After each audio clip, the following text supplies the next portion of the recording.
अस्सलाम वालेकुम वरहमतुल्लाहि वबरकातुहू। दोस्तों, उम्मीद है कि आप सब खैरियत से होंगे। जैसा कि आपको पता है, मुझे बहुत से दोस्तों ने मैसेजेस किए कि यार उमेर भाई, ये जो मसरियों के लिए उनके इकामों में खुरूज औदा में 1 महीने का इजाफा जो किया गया है, उसमें हकीकत क्या है।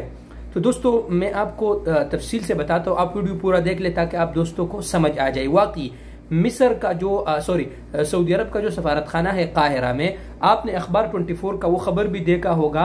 उन्होंने ऐलान किया था कि मिस्र में जितने भी इस वक्त मसरियन मौजूद है जो छुट्टी पे आए हुए हैं, उन पर बगैर किसी फीस के उनके इकामों में उनके जितने भी किस्म के वीज़े हैं उनमें 30 दिन का इजाफा किया गया है। लेकिन दोस्तों, 1 महीना अगर इजाफा भी किया जाए तो इसमें फायदा नहीं है। वजह क्या है दोस्तों, क्योंकि फ्लाइट अभी बंद हुए 2 महीने हुए हैं और फिलहाल बंद है। तो अगर 1 महीने का इजाफा हो जाए तो उसका कोई फायदा नहीं है।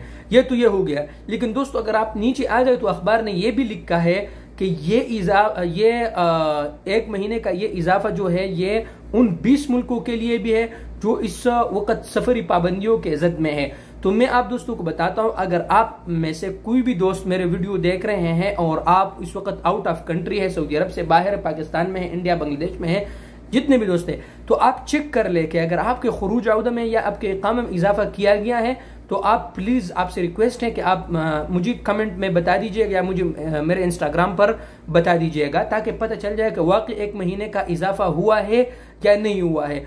अगर आपने चेक नहीं किया है तो काइंडली आपसे दोस्तों से मेरी रिक्वेस्ट है कि प्लीज आप चेक करके फिर मुझे जरूर बता दीजिएगा कि क्या वाकई इजाफा हुआ है कि नहीं हुआ है।